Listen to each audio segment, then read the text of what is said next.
بسم الله الرحمن الرحيم. هنا بيقول لك قارن بين القيمة الأولى والقيمة التانية. القيمة الأولى معروف إن هي كام؟ 3. يبقى احنا كل شغلنا على القيمة التانية. الشكل ده من الجذور بيتكرر كتير جدا. الجذر التكعيبي لل 27 من 1000، فهنعمل إيه معاه؟ هنخليه 27 على 1000. والجذر التكعيبي لل 27 3. والجذر التكعيبي لل 1000 10. يبقى دي 3 على 10 اللي هي 3 من 10. معنى كده إن القيمة الأولى هي الإيه؟ هي الأكبر. أوجد قيمة. ده سؤال سهل بس محتاج انك تعرف الفكرة بتاعته. انت لو حذفت الاتنين مع الاتنين والتلاتة مع التلاتة والاربعة مع الاربعة حتى التمانية مع التمانية اللي تكون هنا، هيفضل عندك هنا واحد. اول حاجة واحد واخر حاجة 9. يعني انت تاخد اول حاجة واخر حاجة والباقي دول بيتحذفوا مع بعض، يعني يصبح عندك جذر واحد على جذر 9. جذر الواحد معروف انه واحد وجذر التسعة 3. يبقى الاجابة واحد على 3. ده سؤال مهم. معلومة مهمة جدا لازم تكون عارفها، إن الجذر يشيل التربيع، بقى عندك 9 أس س، والتسعة أنت تقدر تخليها 3 أس 2، طالما مفيش هنا 9 أس س تقدر تخلي التسعة ديت 3 أس 2، أصبحت 3 أس 2 س، في عندك س هنا. السؤال ده مهم جدا وجه في الاختبارات قبل كده. في طريقتين تحل بيهم السؤال ده، طريقة سهلة ومختصرة ولكن مش دايما بتكون الإجابة الصحيحة، وهي إنك تختار عكس الإشارة. يعني لو سالب اختار الموجب. لو عايز بقى الطريقة الأساسية بتاعت السؤال كمل معايا. 2 على جذر 3 ناقص 1 هنضربها في مرافق المقام. مرافق المقام بيكون هو نفس المقام بس بعكس الإشارة. سالب خليه موجب، ولو موجب خليه إيه؟ خليه سالب. بتضرب اللي فوق في اللي فوق واللي تحت في اللي تحت، يبقى فوق 2 جذر 3 زائد 1. ما توزعش، خليها بس بره كده. وتحت بقى اللي بيحصل حاصل ضرب العادين المترافقين، لازم تكون عارفه. الاول تربيع ناقص الثاني تربيع، يعني جذر 3 تربيع اللي هو 3 وناقص 1 تربيع اللي هو 1، يعني كام؟ 2. وانا قلت لك ما توزعش ليه بقى؟ علشان الاثنين هتروح مع الاثنين، فهيفضل عندك الاجابه جذر 3 زائد ايه؟ 1 اللي احنا قلنا عليها في البدايه. قارن بين القيمة الأولى والقيمة الثانية. القيمة الثانية معروف 27. طب تعالوا بين القيمة الأولى. احنا عارفين إن احنا في الضرب بنجمع الإيه؟ الأسس، فنجمع 4 و4 8 أصبحت 9 أس 8. وعلشان تفك الجذر التربيعي هتقسم ال 8 على الاثنين، يعني يطلع الناتج 9. 8 قسمة 2 4. يبقى عندك 9 أس 4 27. طبعا 9 أس 4 أكبر بكتير. النوع ده من أسئلة المقارنة تقريبا بيجي في كل اختبار. قارن بين القيمة الأولى والقيمة الثانية. جذر 109 ولا اللي هي 3 زائد 10 اللي هي 13. خلينا مثلا نقول 109 ديت هنخليها جذر 100، وجذر 100 كام؟ 10. معنى كده إن القيمة الثانية هي الأكبر، ولكن نتأكد برضه. هنجيب جذر ال 121 حاجة أكبر، يعني برضه 11، برضه 13 هي الأكبر. إذا كان 7 س يساوي س على 7، أوجد قيمة س على 14. ممكن نعمل عملية المقص، يعني س في س أس 2 هتساوي 7 في 7 ب 49. يبقى إذا الس جذر ال 49، يعني الس بكام؟ الس 7. يبقى 7 على 14 اللي هي نص، يبقى الإجابة نص. سؤال مهم جدا وجه في اختبار قبل كده، بيقول لك اوجد قيمه الجذر ده. خلينا نبدا بالجذر الداخلي. جذر 16 4 وال 81 9، يعني اصبح الجذر 1 على 4 مضروبه في الاربعه. ابدا بسط، الاربعه تروح مع الاربعه اصبح عندك جذر 1 على 9، جذر الواحد 1 وجذر التسعه 3، يبقى الاجابه 1 على 3. سؤال مهم جدا وجه في اختبار قبل كده. بيقول لك قارن بين القيمة الأولى والقيمة الثانية. أسئلة المقارنة كتير جدا في الاختبار. تعالوا نشوف السؤال ده بتحل ازاي. 3 أس 3 معروف إن هي 27، ركينا على جنب دي سيبها دلوقتي. طيب 3 أس 3 ديت هنخليها 3 أس 2 في 3 أس 1، و3 أس 2 دي نطلعها بره ب 3، يعني تصبح 3 جذر 3. كل ده وفي فوقهم أس 3. الأس ده يتوزع عليهم، يصبح عندنا 3 أس 3 جذر 3 أس 3. طبعا القيمة الثانية هي الأكبر لأن هي فيها جذر 3 أس 3 زيادة. إذا كانت السين بيساوي 3 ناقص جذر 5، قارن بين القيمة الأولى اللي هي س القيمة الثانية اللي هي 3. خلينا نحل المعادلة دي. 3 ناقص جذر 5، جذر 5 ما نعرفش قيمته، فخلينا نجيب أقرب جذر ليه اللي هو جذر الأربعة. جذر الأربعة معروف إن هو بكام؟ ب2، يعني 3 ناقص 2 1، يبقى السين أصبحت بواحد، يبقى الواحد ولا الثلاثة الأكبر؟ طبعا القيمة الثانية هي القيمة الأكبر.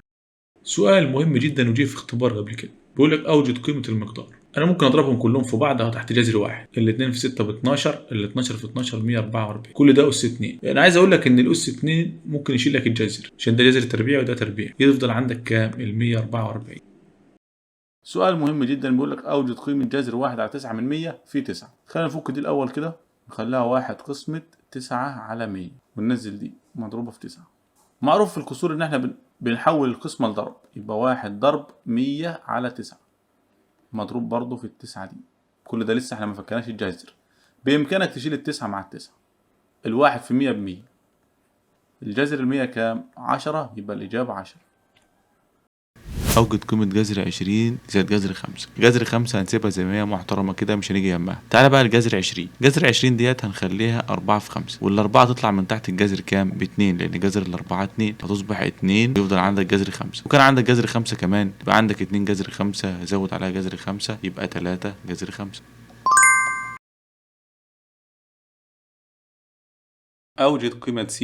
الجذر التربيعي هيروح مع التربيع، هيفضل عندك 3 أس س يساوي 27، ولكن ال27 ديت أنا هخليها 3 أس 3. 3 أس 3 يعني 27. طالما الأساس بيساوي الأساس يبقى الس تساوي 3.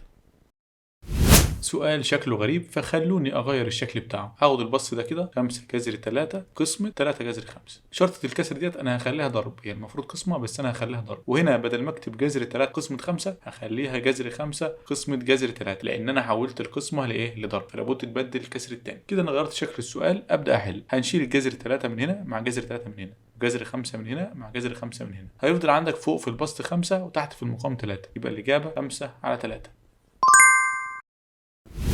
في ناس اول ما تشوف السؤال ده هيقول لك سؤال صعب، ولكن عايزك لما تشوف تربيع زي ما انت شايف كده وفي فرق، اعرف ان ده فرق بين مربعين. الفرق بين مربعين سهل جدا، ما هو الصعب. انت بتعمل قوسين وتكتب نفس الارقام اللي عندك، بس مره موجب ومره الثانيه سالب. تبدا بقى تجمع 51 جذر 2 زائد 49 جذر 2 100 جذر 2. ايوه جذر 2 دي ما بتنجمعش، يعني 51 ريال زائد 49 ريال يعني 100 ريال. في المكان ده لو ما لقيتش جمع او طرح اعرف دايما ان هي ضرب، فنحط ضرب. 51 ناقص 49 2 جذر 2. نبدا نضرب، والضرب سهل. بنضرب الارقام عادي جدا. ال2 في 100 ب 200. جذر 2 في جذر 2، الجذر يشيل جذر يفضل 2. ال2 في 200 ب 400، يبقى الاجابه 400. سؤال لو معرفتش فكرته هيكون صعب عليك في الاختبار. الفكرة ان 99 أس نص ديت معناها جذر 99 زائد جذر 99. خلينا نقول ان جذر 99 اللي هو يعني جذر 100، يعني جذر ال100 كام؟ 10 تقريبا، وهنا برضو جذر ال100 10. 10 و10 كام؟ 20 ولا 99؟ طبعا ال 99 هي الأكبر. سؤال أكتر شيء تستفاد منه إنك تأكد على معلومات. جذر 25 كام؟ 5. وال27 ديت عبارة عن 3 في 9. ال9 تطلع بره الجذر تبقى 3 جذر 3. تبدأ تبسط، يعني تقدر تشيل جذر 3 مع جذر 3، تقدر تشيل ال13 مع ال13، تقدر تقسم ال15 على 5 هيكون فيها 3، وتشوف إيه اللي باقي لك. فتلاحظ إن فاضل لك في البسط 3 ضرب 3 اللي هي 9، وعندك في المقام 3 هنا هيت، يبقى 9 قسمة 3 3. فالتبسيط مهم جدا جدا.